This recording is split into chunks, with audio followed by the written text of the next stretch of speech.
Opa, galera, tudo bem? Bom, eu sou o Léo e eu vou dar o curso de Razões e Proporções para o Projeto Enem. E basicamente é o seguinte, eu vou dividir esse curso em três aulas. Essa vai ser a aulinha de introdução, assim, tipo, só vou apresentar o curso mesmo.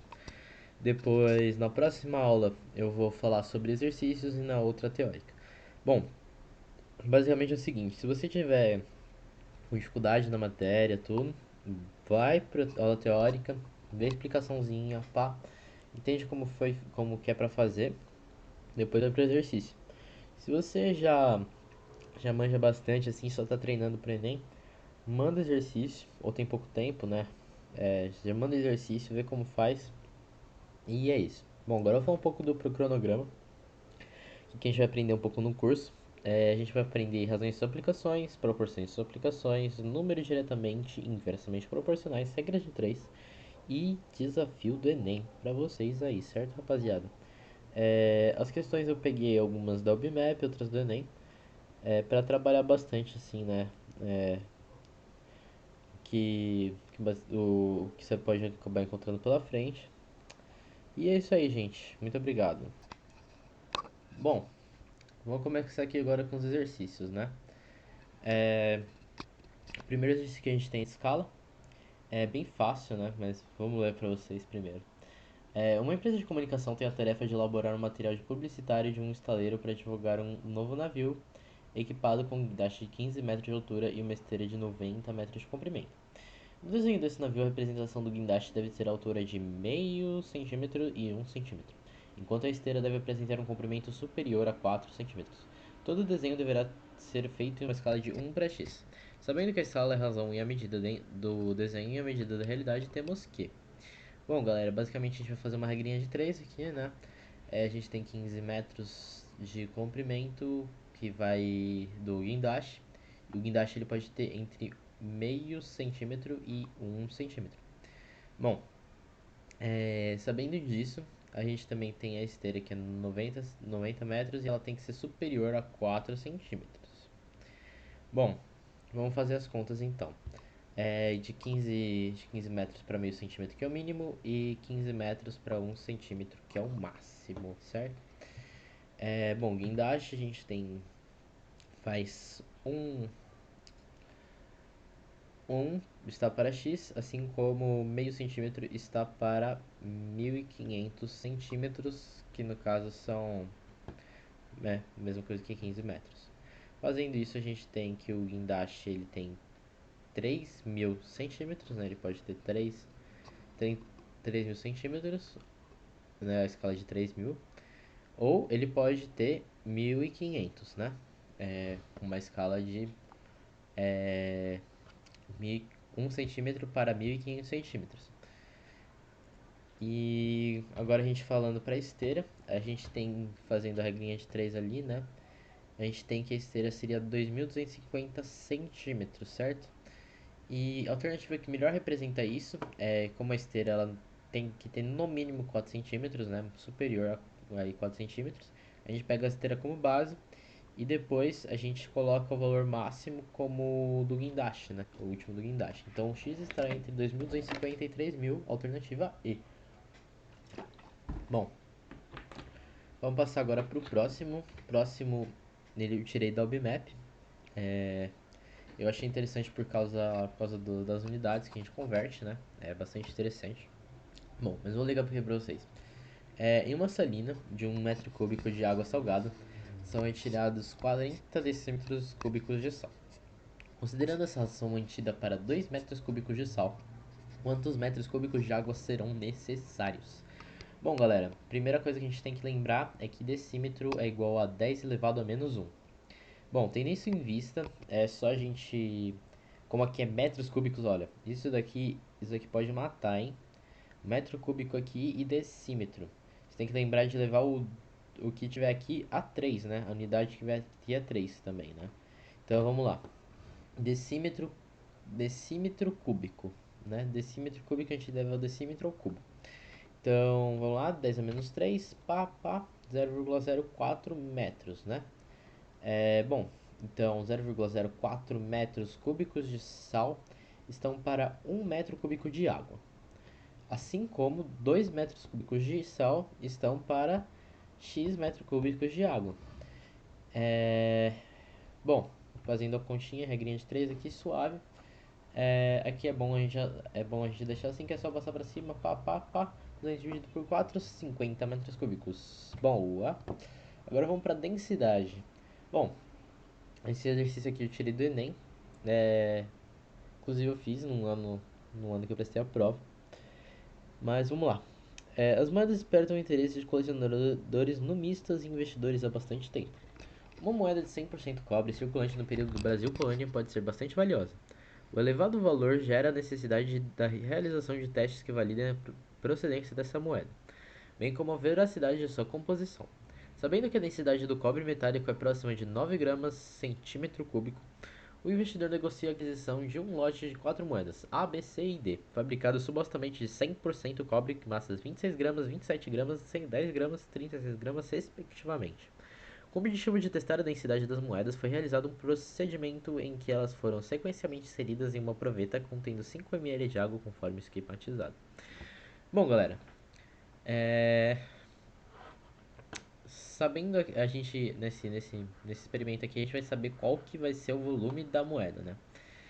Bom, se elas tiverem o mesmo volume, a gente já dá pra ver que o cara pode ter sido enganado, né? Porque 10 gramas para 36 gramas, né? Enfim. É, Bom, aqui a gente vê que ela teve uma variação de 2 centímetros, né? 2 centímetros, 2 centímetros cúbicos, né? 2 centímetros cúbicos.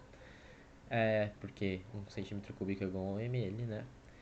E aqui a gente teve uma variação de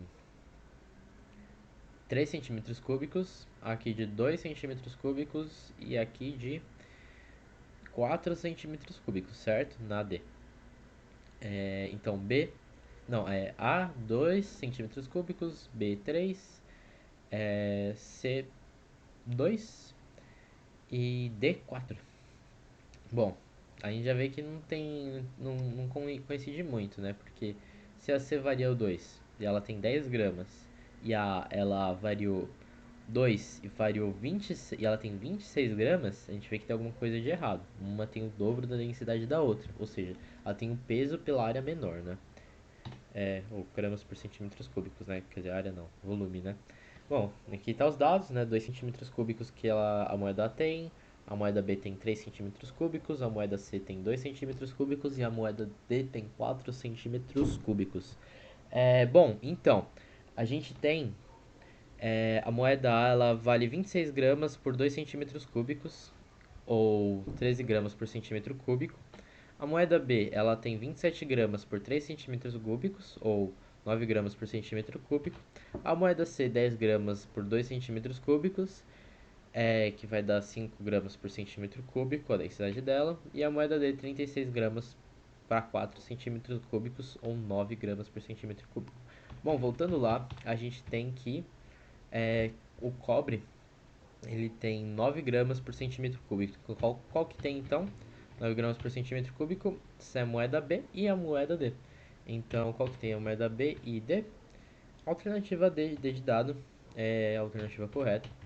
Bom, agora vamos para um outro exercício do Enem 2020. E esse daqui eu errei no ano que eu prestei. Então, tem uma pegadinha aí, meio sacanagem, mas é importante vocês já ficarem ligados.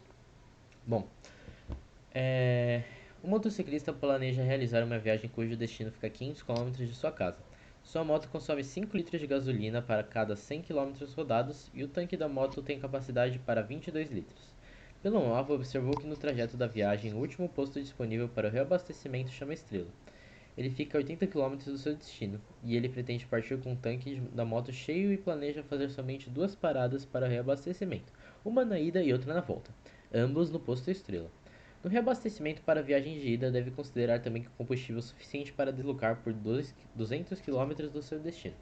A quantidade mínima de combustível em litro que esse motociclista deve reabastecer no posto Estrela na viagem de ida, que seja suficiente para fazer o segundo reabastecimento é. Bom, galera, vamos começar pela pegadinha. Basicamente o seguinte, ele não vai usar o tanque inteiro, não vai chegar de tanque vazio ali no posto Estrela. Então a gente faz uma regra de 3 para saber quantos litros de gasolina ele vai chegar no posto estrela, entendeu? Então, basicamente, a gente tem 420 quilômetros que ele vai rodar, ou seja, 500 menos 80 quilômetros do seu destino. E, e a moto dele rende 100 quilômetros a cada 5 litros. Fazendo essa continha básica, a gente tem que x igual a 21 litros, ou seja, ele usou 21 litros para chegar lá.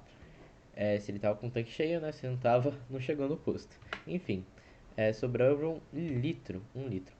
E o total que ele vai precisar depois de reabastecer é basicamente a regra de 3 do tanto que ele vai andar na cidade, mais o quanto que ele vai ir para a cidade e voltar da cidade, ou seja, é,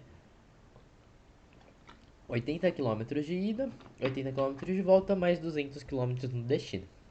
Então a gente tem isso, faz uma regrinha de 3 aí, 360 quilômetros e dá para X, assim como 100 quilômetros dá para 5 litros. Bom, fazendo essa continha, a gente tem que X igual a 18 litros, ou seja, ele vai precisar de 18 litros para andar na cidade. Se não me engano, nas alternativas tinha 18 e 17. E a alternativa era 17, porque 18 litros menos 1 litro, 17 litros, né? Muita sacanagem, mas fazer o que, né, gente? É ficar de olho. Bom, agora eu tenho um macete para vocês aí nas questões de sistema que envolve a proporção. Bom, basicamente é o seguinte: é, a gente vai usar a proporção para a gente eliminar incógnitas. Mas como que a gente vai fazer isso? Quando houver um sistema, basta a gente somar né, para eliminar uma das incógnitas. Por exemplo, a razão entre as medidas do comprimento e a largura de uma sala retangular é 5 para 7. Determine as dimensões da sala, sabendo que a soma delas é 84 metros. Bom, ou seja, o perímetro dela é 84 metros, né? O perímetro da sala. Bom, 5 está para 7, assim como o comprimento está para a largura, né? E C mais L igual a 84. E o que a gente vai fazer? A gente vai somar os dois lados, e a gente vai converter. Bom, olha só. 5 está para 7, assim como 6 está para L. Soma 1 não vai alterar nada, né, rapaziada? Bom, e 1 igual a 7 sobre 7 e também pode ser L sobre L, certo? Bom, se a gente somar L sobre L ali no C dividido por L, a gente tem C mais L dividido por L. E olha o que a gente tem aqui, C mais L igual a 84. Então 84 dividido por L, a gente só tem uma incógnita, né? E é só somar ali 5 mais 7, né? Pô, não precisa de nada para ser um gênio. E saber que 5 mais 7 é igual a 12.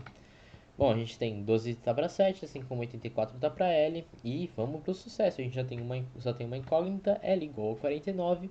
49 menos 84 é 35, C igual a 35 e L igual a 49. Chegamos na resposta.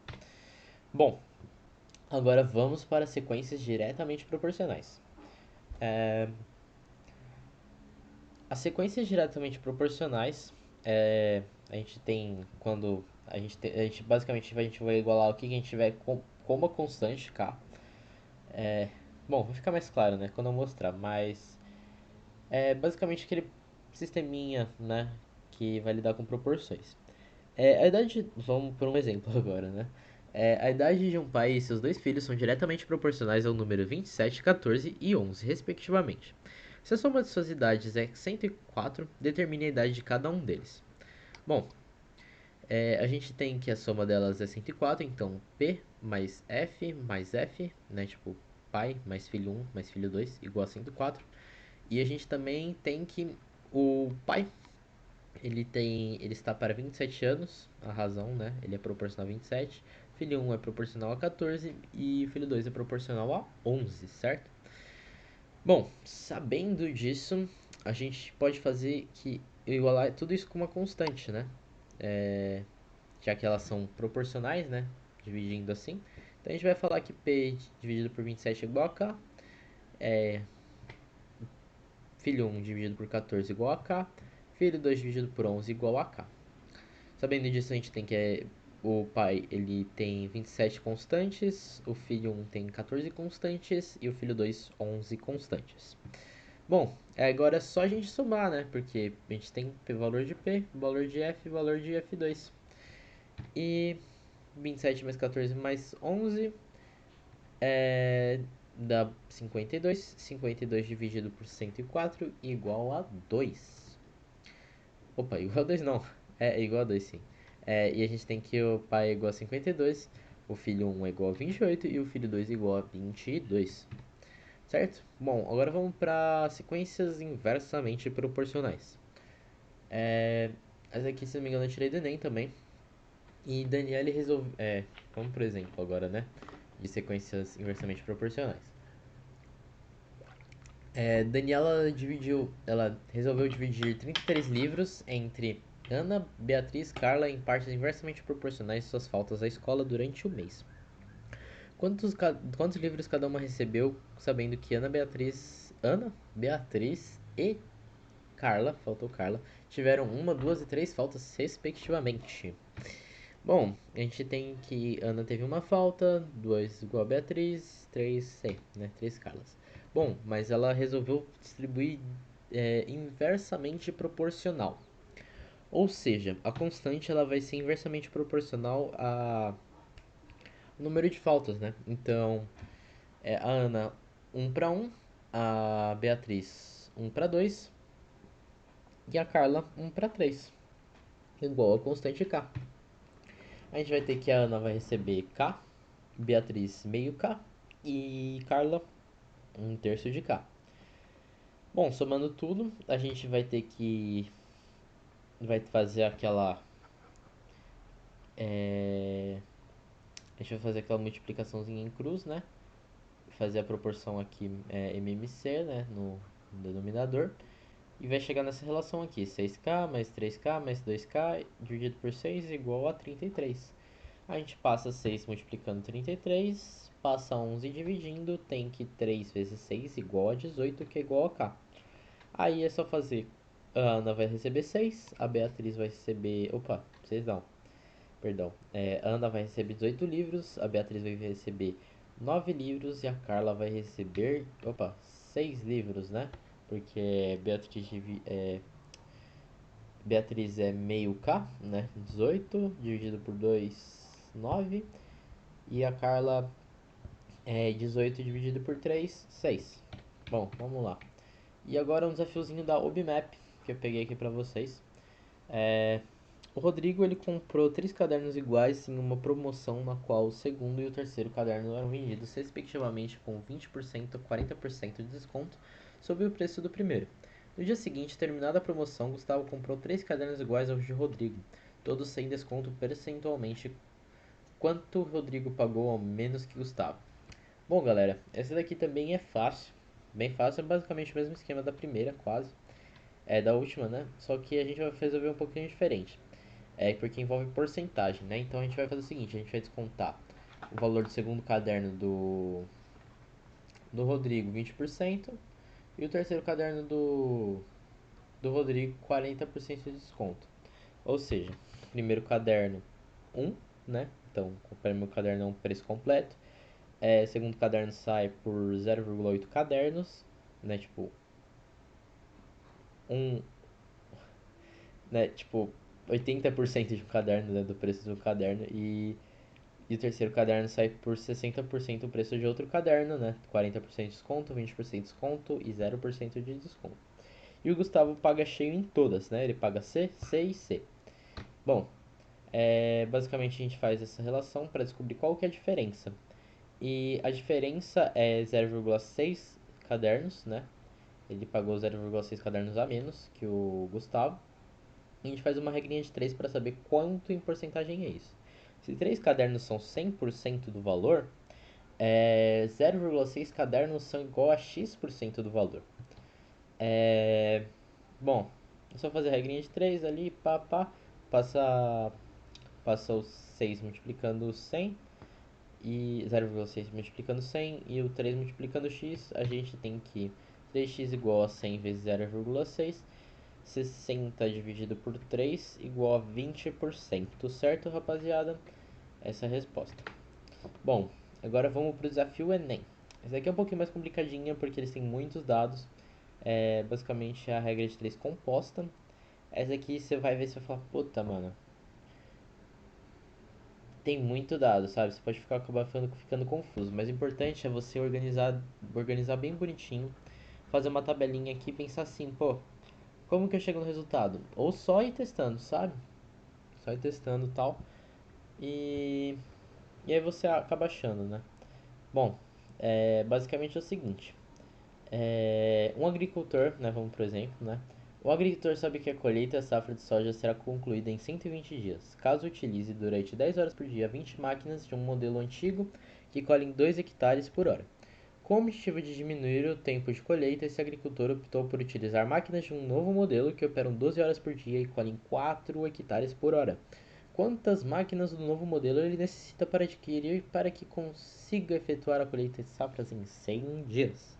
Bom, a gente tem que uma máquina velha, ela produzia 10 horas por dia, 2 hectares por hora, 120 dias e eram 20 máquinas, né? 120 dias, 20 máquinas. A gente pode descobrir, basicamente, é, quantos hectares ela produzia por dia, né? Então, uma máquina ela produzia 20 hectares por máquina, né? Uma por dia, hectares máquina dia. Durante 120 dias, a gente consegue eliminar essa multiplicação da máquina por dia. E aí vai ficar 120 dias vezes 20 hectares máquina dia.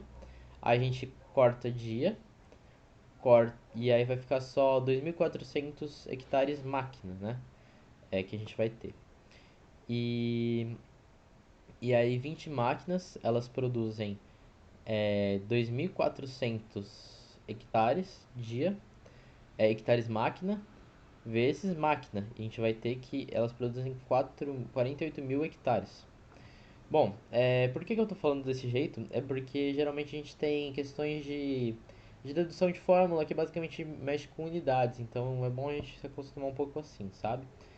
Pode ter ficado meio confuso, mas se você preferir é só a gente multiplicar hora por hectare, depois quantos dias ela fez, né?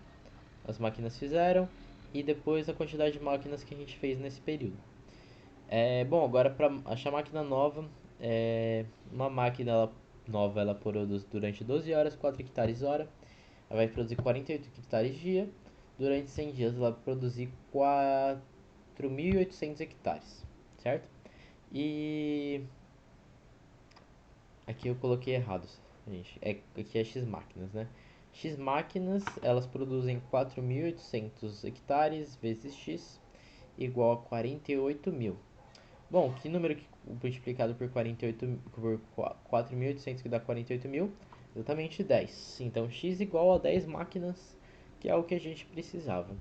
E é isso, muito obrigado pessoal pela atenção. Na próxima aula a gente vai trabalhar sobre a teoria. Se você não teve nenhuma dúvida, achou bem fácil a aula, nem precisa perder seu tempo, vai estudar outra matéria que o tempo é curto até lá. E fui! Boa, boa, galera. Bora para nossa aula teórica de razões e proporções. Começando por razão, a gente tem que... O que é uma razão? Bom, a palavra razão ela vem da palavra em latim que significa ratio e se refere à comparação de grandezas, mesmo que diferentes.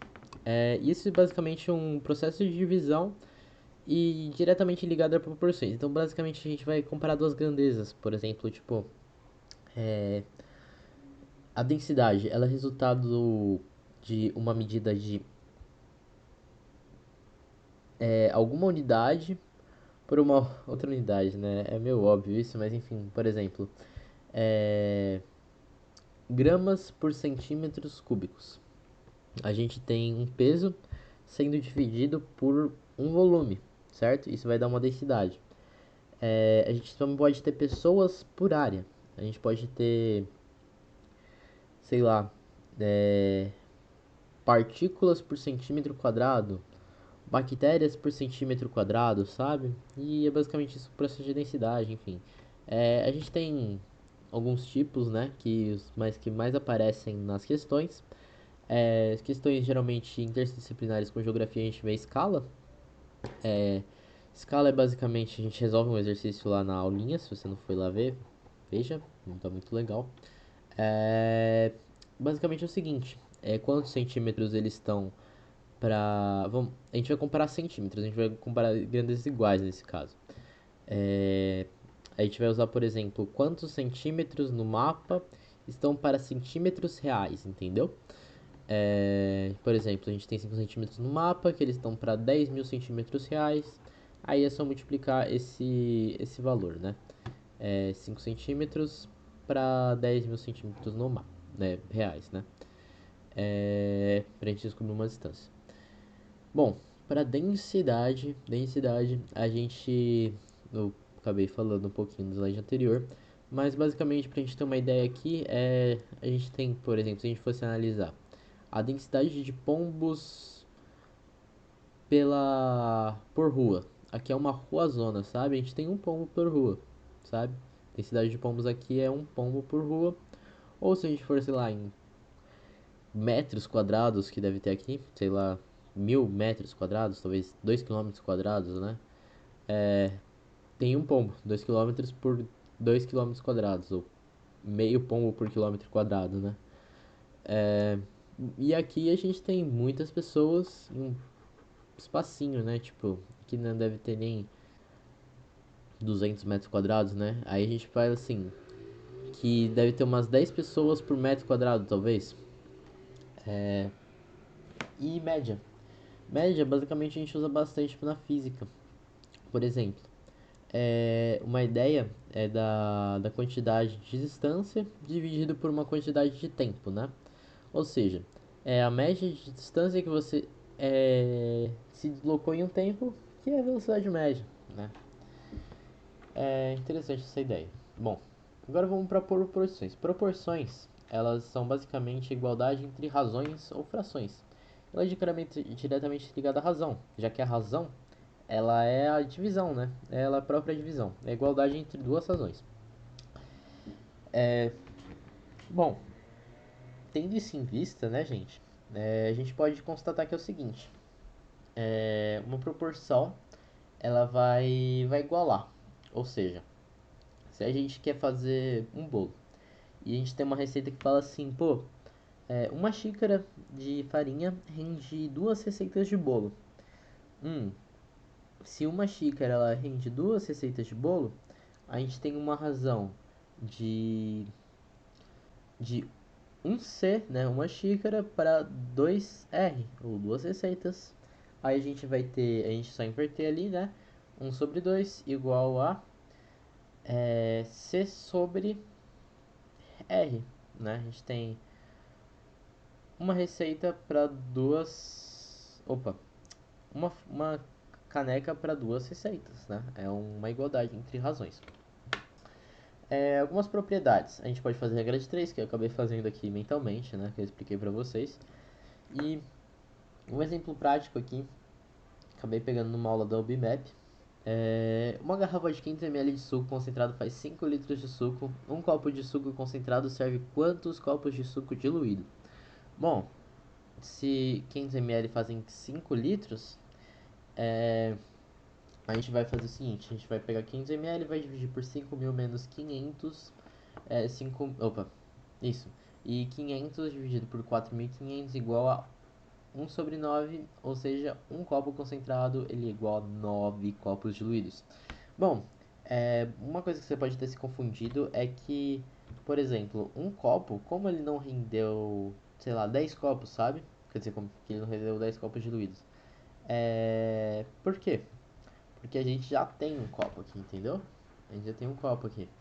Então, basicamente é o seguinte, a gente vai ter a gente vai ter já um copinho aqui e ele vai render mais como ele rendeu 5 litros, pensa aqui, 500 ml, a gente vai ter mais 500, mais 500, mais 500, mais 500, mais 500, mais 500, vai completar 5.000. Ele, se você colocar mais, ele vai ficar aquele ciclo aguado, saca?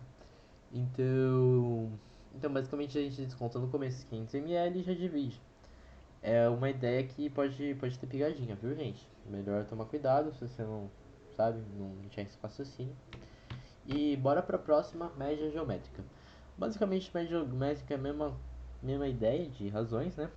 A única diferença é que uma média geométrica ela é constatada pela presença do mesmo valor, né?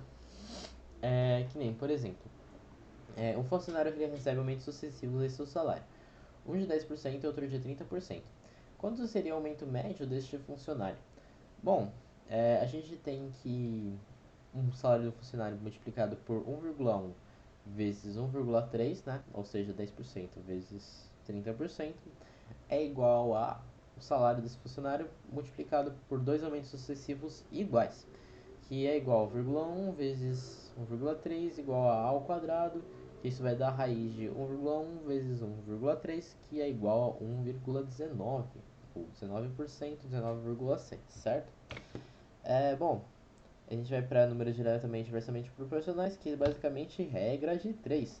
Regra de 3, a gente vai ver bastante nos exercícios, trabalhar essa parte de igualdade entre razões e junção dos conhecimentos de razões proporcionais para resolver um sistema de três valores conhecidos e uma incógnita, né?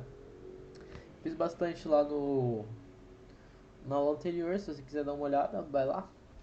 E uma regra de três compostas são vários valores que você tem que encontrar uma incógnita, né? Não é tão fácil assim às vezes quanto parece, porque geralmente esses valores eles são desproporcionais. Ou seja, às vezes ele quer tipo, sei lá, você produz 100, você tem 120 dias, você quer que ele produza em 100 dias quantidades diferentes, sabe? É uma loucura, enfim. Mas você tem que ter o foco, né? Tem que ter o foco, achar uma coisa em comum e não perder muito tempo, né, nessas questões. Enfim. E é isso que eu tinha falado para hoje, é isso que eu tinha para falar hoje para vocês. Muito obrigado pela atenção, rapaziada. É, Vejo vocês, talvez na IPEM. E se vocês, sei lá, entrarem na IPEM, quiserem entrar num curso aí de economia, atuária, estatística não tem, desculpa, direito, enfim. Se vocês quiserem procurar aí o Leonardo Jatu, Leonardo Ribeiro é meu nome. Muito obrigado e tchau, tchau.